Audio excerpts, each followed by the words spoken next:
Sur Fréquence Évasion, les stars d'hier, d'aujourd'hui et de demain se racontent en toute liberté. Pour en savoir plus, cliquez sur Programme.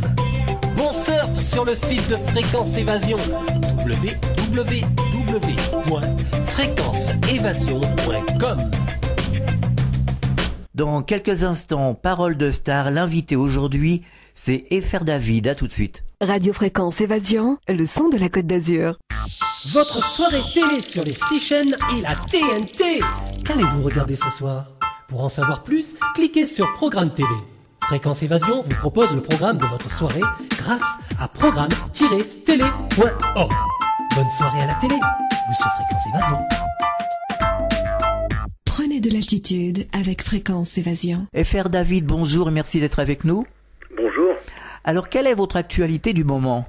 Eh bien écoutez, pour l'instant, ce que je suis en train de faire, je suis en train d'enregistrer un nouveau disque, en fait, de nouveaux enregistrements, mais je le fais d'abord pour mon plaisir, et puis pour les quelques fans qui m'ont réclamé un nouvel enregistrement. Alors voilà, donc je fais ce que je sais faire.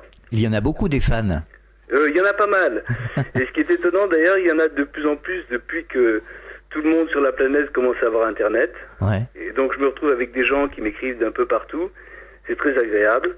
Alors je reçois des emails de gens qui m'écrivent du Pakistan, je sais plus, Afghanistan, enfin de n'importe où. Ah ouais. Dans des endroits complètement improbables. Et je suis très étonné d'ailleurs de recevoir ces emails et je leur réponds évidemment à chaque fois.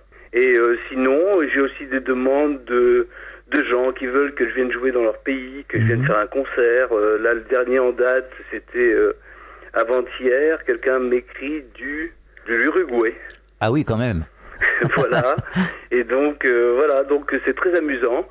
Et moi, j'aime bien recevoir comme ça des emails de gens d'un peu partout. Ça me fait plaisir. Et qu'est-ce qu'ils vous disent, tous ces gens? Eh bien, ils me disent qu'ils adorent, ils adorent mes chansons. Ils me disent qu'ils aimeraient bien me voir. D'autres me disent, oui, vous vous rendez compte, ça fait 30 ans que je suis amoureux de vos titres. Et enfin, là, j'ai réussi à vous retrouver parce que, bon, maintenant, c'est plus facile de me retrouver sur le net. J'ai un site officiel. Il suffit de taper Efer David. Et on arrive sur un site et là, il y a tous les détails, il y a des biographies, il y a de tout, quoi. Oui, on en reparlera tout à l'heure d'ailleurs de votre site internet.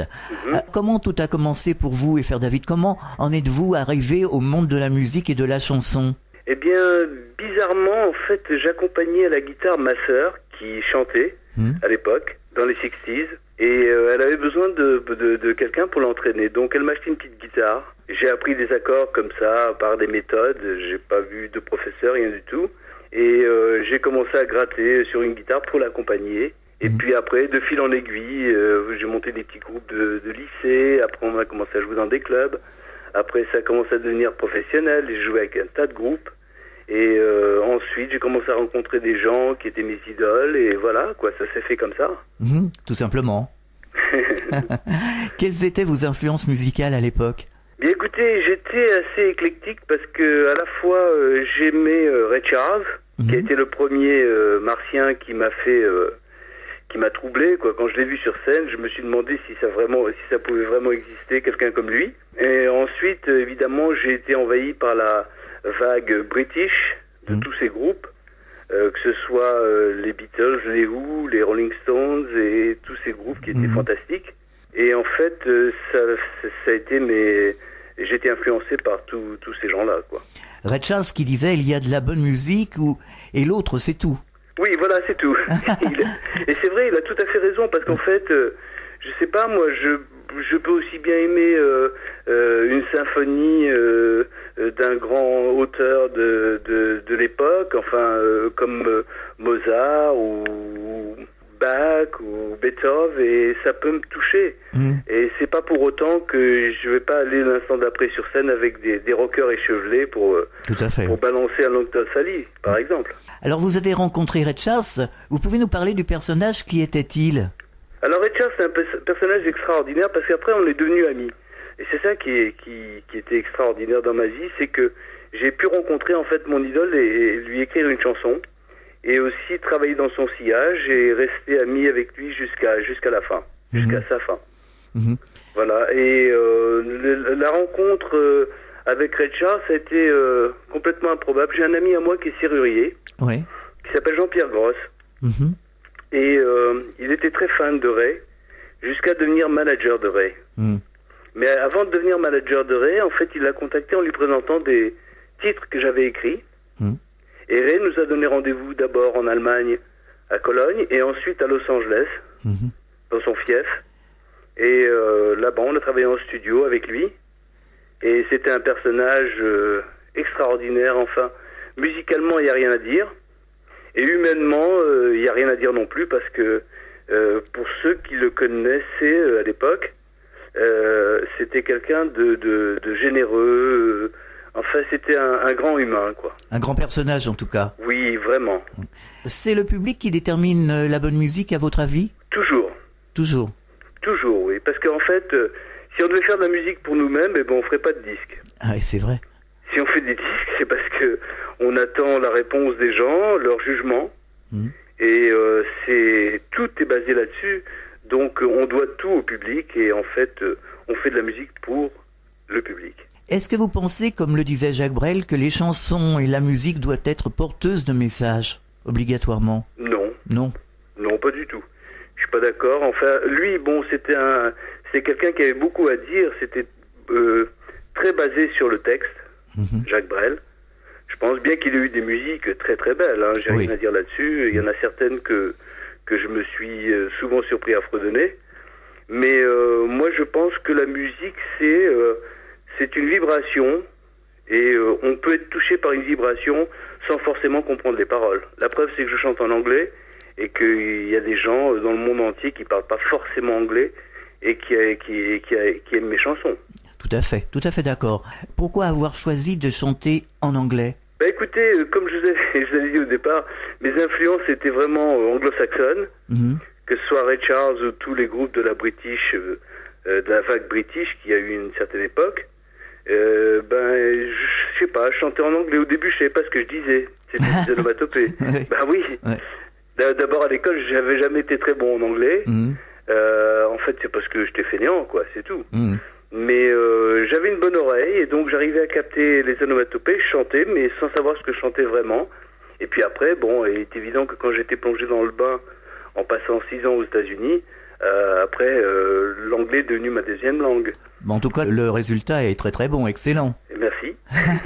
Est-ce qu'il y a des sujets de société qui vous interpellent, que vous aimeriez mettre en musique? Ah oui, d'ailleurs je vais le faire sur mes prochains enregistrements. Mhm. Mais c'est surtout universel en fait. Ça n'a rien à voir avec la politique. Je fais pas de politique. Rien. Je pense que c'est universel. Moi, je vois les gens comment ils se comportent à travers ce monde, le monde qu'on vit. Mhm. Et bon, c'est vrai que je sais pas. Moi, les populations qui souffrent, ça me touche. Ah oui, ça Franchement. c'est sûr. Ouais. Mhm. Sérieusement. Mhm. Et donc, j'aimerais tellement faire ce que fait Bono, c'est-à-dire essayer de convaincre les gens qui ont beaucoup d'argent d'en donner pour ceux qui l'ont pas Mhm. du tout. Tout à fait, oui. Et quand j'ai vu les épisodes de Jean Biafra et compagnie, c'est un crève-cœur pour moi. Ah oui, oui. Voilà. On partage ce sentiment avec vous. Hein. Et comment vous ressentez cette société, vous qui avez connu les années 70, oui 70-80 quoi, hein, Oui. où Mhm. c'était quand même un peu plus facile qu'aujourd'hui. Oui, c'était plus facile qu'aujourd'hui parce que l'artiste était plus respecté. Vraiment, un artiste pouvait s'exprimer pour arriver en télé, dire vraiment ce qu'il avait à dire. Je pense, je sais pas, je pense à Daniel Balavoine qui avait interpellé une fois François Mitterrand. Oui. Il s'était jeté comme ça. Bon, ça a été vraiment un événement parce qu'après tout le monde en a parlé, c'est vrai. Mais à l'époque, il y avait un côté comme ça, un peu, je m'assume, j'ai pas peur. Si vous n'êtes pas content, je m'en vais. Aujourd'hui, on a une attitude beaucoup plus peureuse. Il faut vraiment faire plaisir aux médias. Ouais. Il faut arriver en télévision, un peu profil bas. Il faut pas trop la ramener. Et je crois que cette mièvrerie, c'est pas très bon. Non, tout à fait, ouais. Mhm. Je pense que un artiste devrait pouvoir ouvrir sa gueule et Bien dire ce qu'il sûr. a à dire et tout ça. Et je crois que le public l'aimerait mieux comme ça que dans un rôle tiède. Alors chez nous, vous pouvez le faire, il n'y a aucun problème. Eh ben, la preuve, c'est que j'y vais.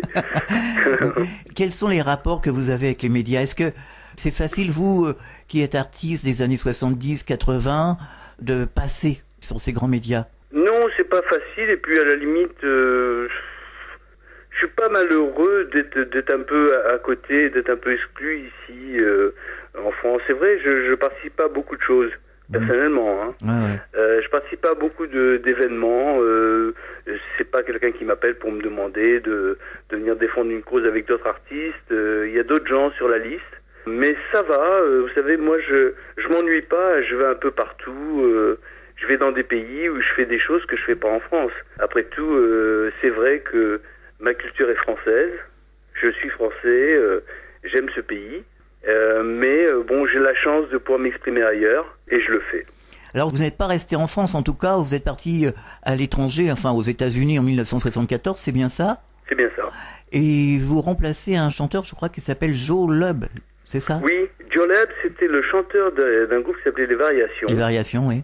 Et Les Variations, en fait, c'était un groupe qui était arrivé un peu avant le téléphone et qui avait une carrière toute tracée en France parce que je les ai vus sur scène.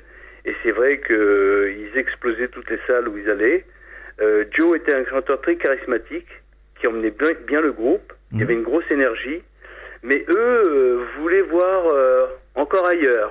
Donc, ils ont eu un contrat sur les États-Unis.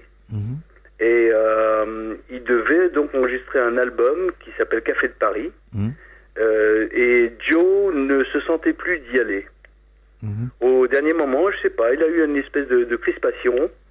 Il voulait plus y retourner, je sais pas ce qui lui est passé dans la tête.